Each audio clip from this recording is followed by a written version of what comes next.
Hello everyone, welcome to रसायन। Last lecture में हम क्लासिफिकेशन पढ़ रहे थे। So now we will be doing classification on the basis of hapticity. अब हेप्टिसिटी क्या होती है ये समझना पड़ेगा हमें, ठीक है। तो now this classification will be done on हेप्टिसिटी।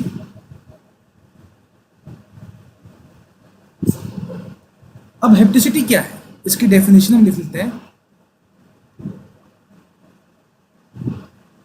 Number of donor atom of a ligand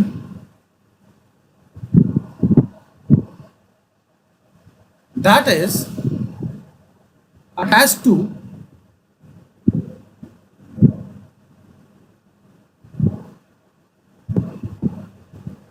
metal directly, very important word, directly, is called hapticity। तो कितने डोनर एटम किसी भी लिगेंड के उस मेटल से, जो भी आपका ऑर्गेनोमेटेलिक कंपाउंड है, उस मेटल से डायरेक्टली अटैच्ड है, that is termed as its hapticity. इसको हम ग्रीक लेटर ईटा से रिप्रेजेंट करते हैं, टू द पावर एक्स। यहाँ पे जो पावर एक्स है ये सुपरस्क्रिप्ट है, it tells you about number of donor atom. So number of donor atom of ligand, ठीक है। देखिए, एक सिंगल ऑर्गेनिक लिगेंड जो भी आपके मेटल से अटैच है, तो वो आपके सेंट्रल मेटल एटम से एक या एक से ज्यादा एटम के साथ इंटरैक्ट कर सकता है साइमल्टेनियसली, ठीक है। एंड उसी एटम को हम हेप्टिसिटी से रिप्रेजेंट करते हैं। अब ये हेप्टिसिटी जो है ये भी क्लासिफाई होती है डिफरेंट क्लास में। अगर एक सिंगल एटम डायरेक्टली अटैच है मेटल से तो हम उसको बोलते हैं मोनोहेप्टो लिगेंड, ठीक है। अगर दो है तो डाइहेप्टो, एंड सो ऑन। हम एक एक करके पढ़ेंगे।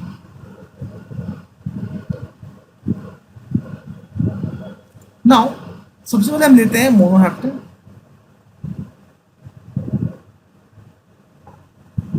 तो मोनोहेप्टो लिगेंड, इसको कैसे हम शो करेंगे?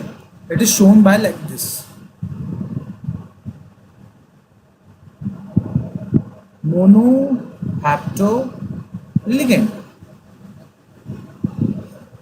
जो आपके मोनोहेप्टो लिगेंड्स हैं उससे एग्जांपल्स दूं मैं अगर आपको, तो वो भी आप सिंपल सैचुरेटेड हाइड्रोकार्बन ले लीजिए, ठीक है। For example CH3 MgX। तो आप कह सकते हैं कि यहाँ पे इसकी हेप्टिसिटी कितनी है? 1। ओके, एक और एग्जांपल लेता हूँ मैं। CH2 CH CH2, कोई मेटल ले लीजिए, M मान लेते हैं मेटल को। यहाँ पे आप देख सकते हैं ये मेटल एक ही कार्बन से अटैच है, एक ही एटम से अटैच है। ये आप आई होप आपको पता होगा, ये हाइड्रोजन इससे अटैच है, इट इज लाइक दिस, ठीक है। आप देख सकते हैं कि कार्बन से एक ही मेटल अटैच है, तो अगेन यहाँ पे हेप्टिसिटी कितनी है? ठीक है। एक और एग्जाम्पल लेता हूँ मैं, MCOR।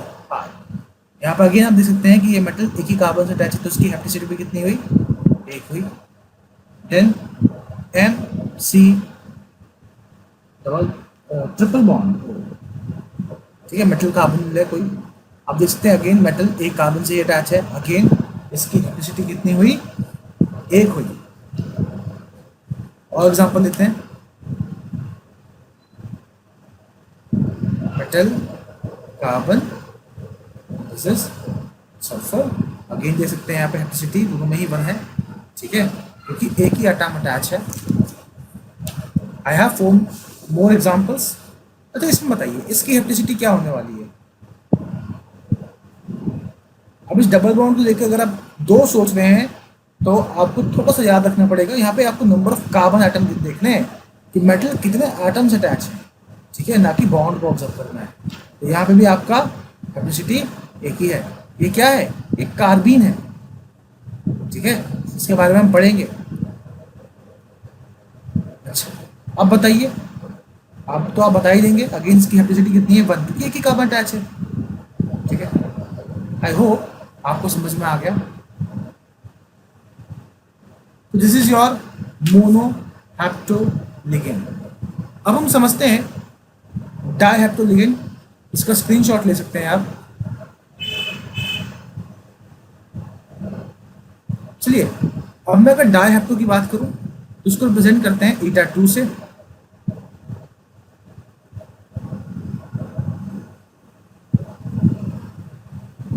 सो डायहेप्टोलिगेंड्स इज दिस, यहां देखिए, यहाँ पे दो एटम के बीच का जो बॉन्ड है वहां से मैंने साइन बनाया है, दैट मीन्स दोनों एटम इन्वॉल्व हैं, इस मेटल का इंटरेक्ट कर रहे हैं। तो यहाँ पे इसकी हेप्टिसिटी कितनी होगी, 2 हो गई, ठीक है। चलिए एक और एग्जाम्पल आता हूँ मैं। अगेन इसकी हेप्टिसिटी कितनी होगी, 2 होगी, क्योंकि आप देख सकते हैं दोनों ही कार्बन है, और इस डबल बॉन्ड्स में साइन दिया है, इसका मतलब है कि दोनों कार्बन एटम इन्वॉल्व हैं।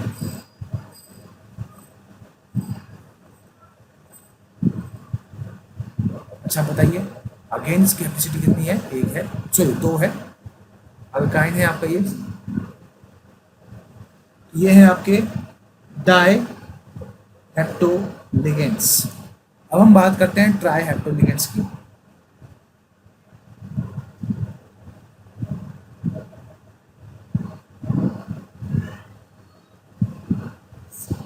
ट्राइहेप्टोलिगेंड्स में क्या होने वाले हैं, 3 carbon atoms will be there in the bond formation.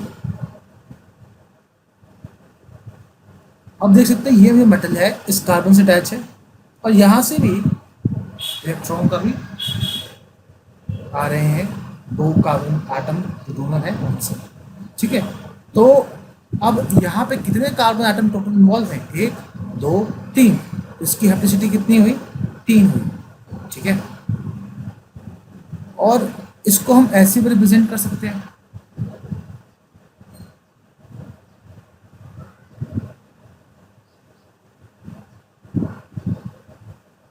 Again हेप्टिसिटी से कितनी हुई, 3 हुई, ठीक है। दोनों स्ट्रक्चर सही है, तो इसको हम कंबाइंड फॉर्म में लिख सकते हैं लाइक दिस।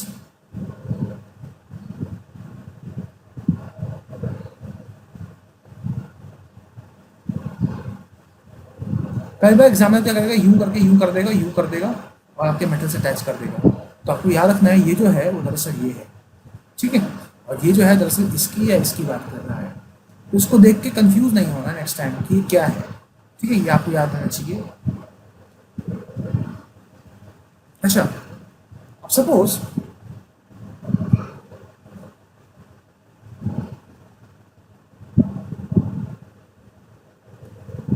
ये आपको मिल जाए सर, तब क्या बोलेंगे, इसकी हेप्टिसिटी कितनी है। आपको बस ये देखना है कि ये मेटल कितने कार्बन अटैच है, 1 कार्बन से हेप्टिसिटी कितनी हुई, 1। लेकिन अगर आपको ऐसा दिख जाए तो देखिए, ये तो कार्बन अटैच है इससे, ये 2 कार्बन भी अटैच है इससे, तो यहाँ पे हेप्टिसिटी कितनी हुई, 3 हुई, ठीक है। तो आपको ये याद रखना है। इसको हम एक और तरीके से ड्रॉ कर सकते हैं लाइक दिस। ये शो करता है कि तीनों carbon atom are acting as a donor atom in this particular complex. This is trihapto ligands. हम बात करते हैं टेट्राहेप्टो की, यानी कि ऐसे लिगेंड्स जो जिनके अंदर 4 डोनर एटम्स हैं।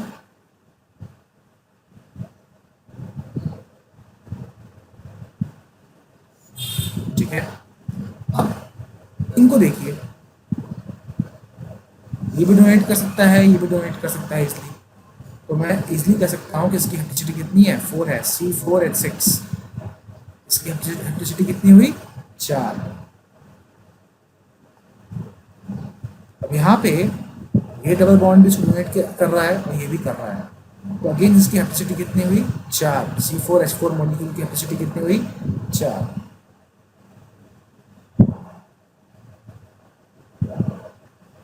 अब इसको देखिए यहाँ पे ये भी कर रहा है, ये भी कर रहा है। तो दिस इज साइक्लोऑक्टाडाइन, इसका नाम है साइक्लोऑक्टाडाइन। इसकी कैपेसिटी भी कितनी होगी 4। ठीक है, दिस इज योर टेट्राहेप्टोलिगेंड्स। अब हम बात करते हैं पेंटाहेप्टो की। तो पेंटाहेप्टो में थोड़ा पेन का कलर में चेंज कर रहा हूँ, दैट्स अ साइन कि ये थोड़ा इंपॉर्टेंट है और आपके कोर्स में आप इसको बहुत बार इनकाउंटर करने वाले हो। पेंटाहेप्टो का मतलब क्या है, 5 carbon atom are involve in दोनों एक्टिंग एज डोनर एटम। ठीक है, इसका बड़ा प्यारा एग्जांपल है साइक्लोपेंटा डाइइनाइल आयन। ठीक है, इसका स्ट्रक्चर बनाओ तो 5 कार्बन होंगे नो डाउट। ठीक है, ये आपका अनायन है साइक्लोपेंटा डाइइनाइल। ये पेंटाहेप्टो की तरह बिहेव कर सकता है, यानी कि इसकी हैप्टिसिटी 5 हो सकती है, लेकिन ये हैप्टिसिटी 1 भी दिखा सकता है और हैप्टिसिटी 3 भी दिखा सकता है। मैं आपको एक एक करके दिखाने की भी कोशिश करूँगा। तो सबसे पहला स्टेप जो हमारा था वो ये था कि हमें मालूम पड़े साइक्लोपेंटाडाइनाइल अनायन होता कैसा है, ये आयन कैसा है। इसको हम CP भी बोलते हैं, तो कई बार आपको दिख जाएगा ईटा5CP। ईटा5CP का मतलब क्या है, साइक्लोपेंटाडाइनाइल, उसकी हैप्टिसिटी कितनी है 5, यानी कि पांचों दोनों एटम जो है वो मेटल के साथ इंटरेक्ट कर रहे हैं। तो सीपी को देख के आपको कंफ्यूज नहीं होना। ठीक है, कई बार ऐसा होता है कि बच्चा कंफ्यूज हो जाता है, you have to take care of this thing. ठीक है, चलिए तो हम बात कर रहे हैं साइक्लोपेंटाडाइनाइल की। अगर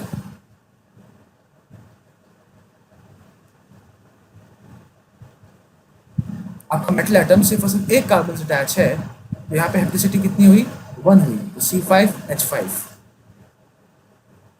अगर आपका मेटल एटम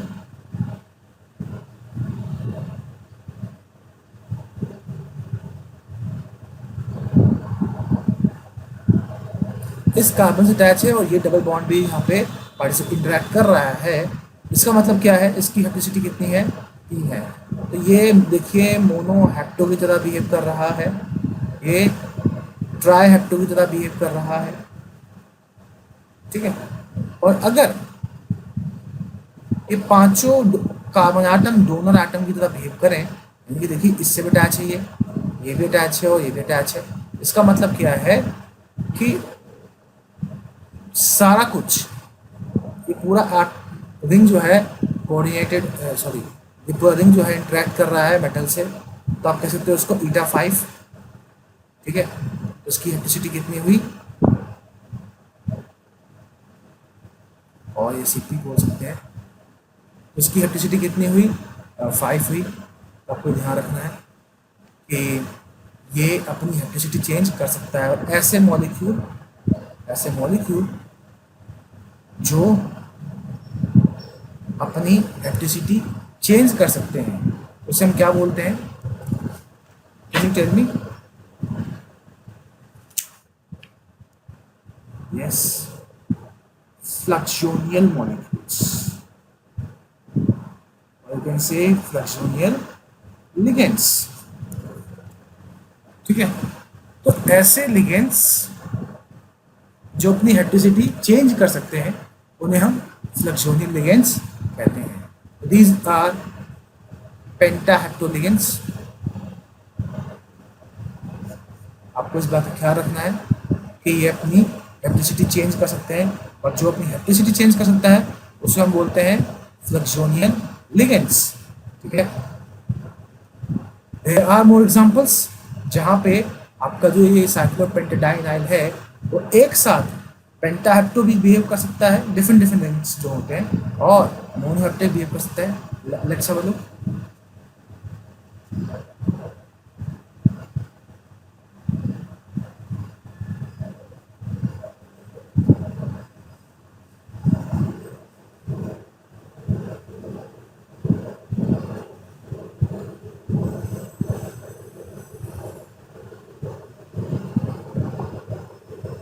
देख सकते हैं यहाँ पे ये ईटा 5 है और यहाँ पे क्या है, ईटा 1 है। देख सकते हैं हैप्टिसिटी कैसे चेंज हो रही है। ठीक है, वो एग्जाम्पल्स आर देयर। टंगस्टन, ये दो कार्बोनिल ग्रुप अटैच हैं इससे, ये अटैच हो गया आपका ईटा 5 साइक्लोपेंटाडाइनल। और एक मैं ले लेता हूँ ईटा 3। अब मैं ईटा 3 ऐसा भी बना सकता हूँ। ठीक है, तो अगर ऐसा भी दिखता है तो भी आप समझ जाइए ईटा 3 की बात कर रहा है। तो आपको हर एक स्ट्रक्चर का, हर एक वेरिएशंस का आइडिया होना चाहिए। चलिए अब हम बात करते हैं हेक्साहेप्टोलिगेंड्स की।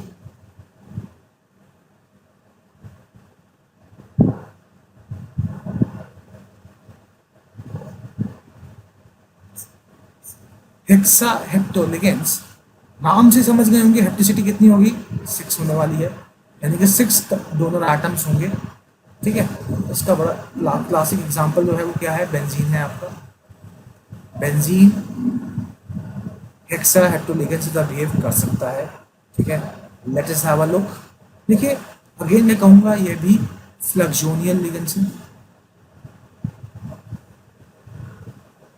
क्योंकि ये भी अपनी हैप्टिसिटी चेंज कर सकता है।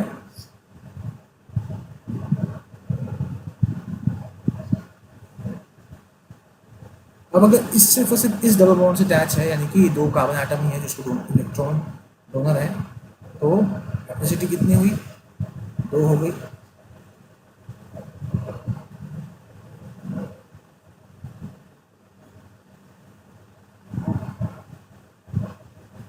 अगर यहाँ से आ रहे हैं डबल बॉन्ड से आ रहे हैं, दो डबल बॉन्ड से आ रहे हैं इलेक्ट्रॉन्स, तो कैपेसिटी कितनी हो गई, 4 हो गई। अगर 4 कार्बन एटम्स डोनर है यहाँ पे, तो कैपेसिटी कितनी होगी, 4 हो गई इसकी। अगर 6 के 6 कार्बन एटम डोनर्स हैं यहाँ पे, तो कैपेसिटी कितनी हो जाएगी, 6 हो जाएगी। सॉरी,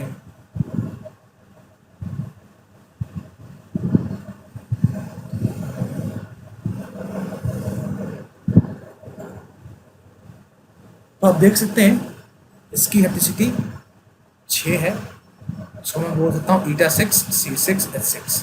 इसको मैं ऐसे भी रिप्रेजेंट कर सकता हूँ। ठीक है, so this is your also your fluxional ligand. एक और एग्जांपल ले सकते हैं हम C7H8 का, ये भी हेक्साहेप्टल लिगेंड है।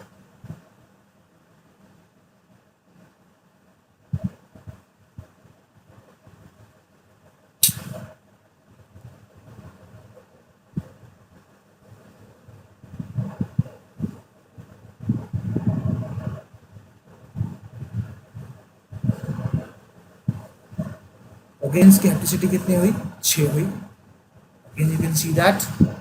चलिए अब हम चलते हैं हेप्टा हेप्टो हेप्टो लिगेंड्स। ईटा 7 हेप्ट हेप्टो लिगेंड्स के बारे में बात करते हैं। ठीक है, उसका एग्जाम्पल बन जाता है C7H7 प्लस आयन। अगर मैं इस आयन को दिखाऊं आपको, इट इज लाइक दिस।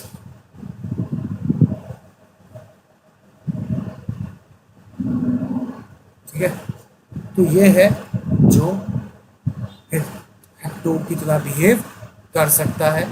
ठीक है, अगर इसका मैं मेटल के साथ बॉन्डिंग दिखाना चाहूँ तो वो भी हम कर सकते हैं।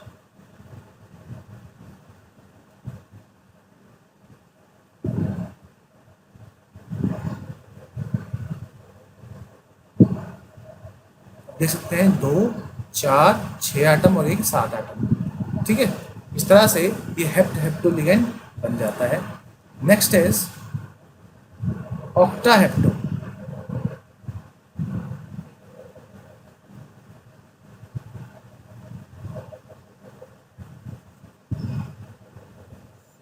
ठीक है, इसका एग्जांपल जो है वो है कॉट। क्या होता है कॉट, साइक्लो ऑक्टा टेट्राइन। ठीक है, इसका स्ट्रक्चर कैसा होगा, ये होगा इसका स्ट्रक्चर। ये होता है आपका साइक्लोऑक्टेट्राईन। अगर सिर्फ और सिर्फ ये डबल बॉन्ड पार्टिसिपेट कर रहा होगा, यानी कि दोनों एटम्स होंगे, दो ही एटम्स होंगे अगर दो, तो इलेक्ट्रिसिटी कितनी हो गई, 2 हो गई। अगर 4 डोनर एटम्स होंगे तो इलेक्ट्रिसिटी कितनी हो जाएगी,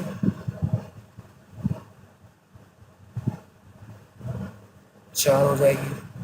इलेक्ट्रिसिटी कितनी है, 4 है। अगर 6 डोनर एटम हो गए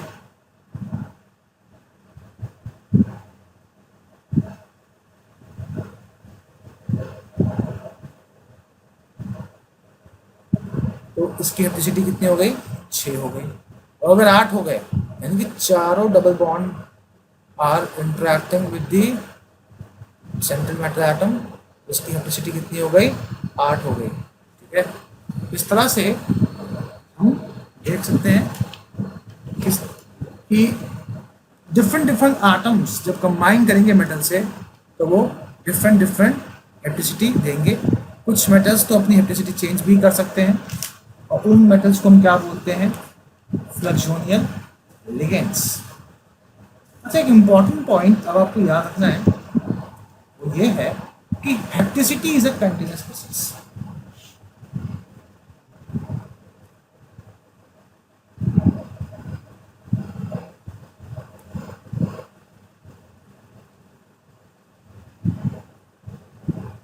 So next topic is a statement. In fact,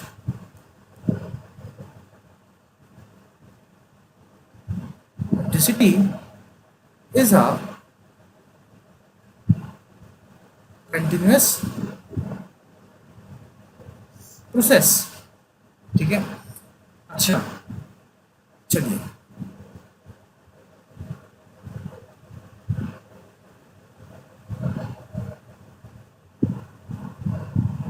क्या मैं ऐसा कर सकता हूँ, क्या ऐसा हो सकता है, पॉसिबल है कि ये दोनों एटम भी हो, ये दोनों एटम भी हो, और ये दोनों एटम भी इससे इंटरेक्ट कर रहे हो, लाइक दिस। जैसे मैंने आपको बताया था, अलाइन ग्रुप्स जब इंटरेक्ट करते हैं मेटल से, लाइक दिस। क्या ऐसा इसमें हो सकता है, नहीं हो सकता, क्योंकि आप देख सकते हैं कंजुगेशन में नहीं है डबल बॉन्ड। तो कंजुगेशन में नहीं है तो ये डायरेक्टली इसको नहीं दे सकता। हाँ, ये किसी और को दे सकता है, ये किसी और को दे सकता है, लेकिन डायरेक्टली ये इस मेटल को नहीं दे सकता। ठीक है, लाइक दिस, ये डिफरेंट किसी और एटम से अटैच हो सकता है, बट उसी मेटल एटम से अटैच नहीं होगा। ठीक है, तो आप क्या बोलोगे कि इसकी इलेक्ट्रिसिटी कितनी है, 4, और इसकी इलेक्ट्रिसिटी 2। लेकिन अगर मैं इसको इस तरह बना दूँ तो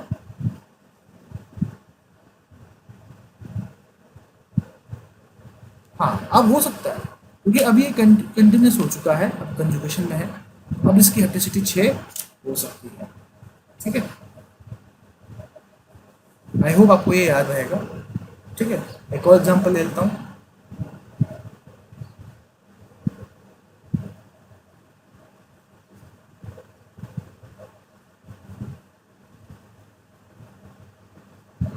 ये मिथाइल ग्रुप्स हैं, आई होप आप समझ जाएंगे।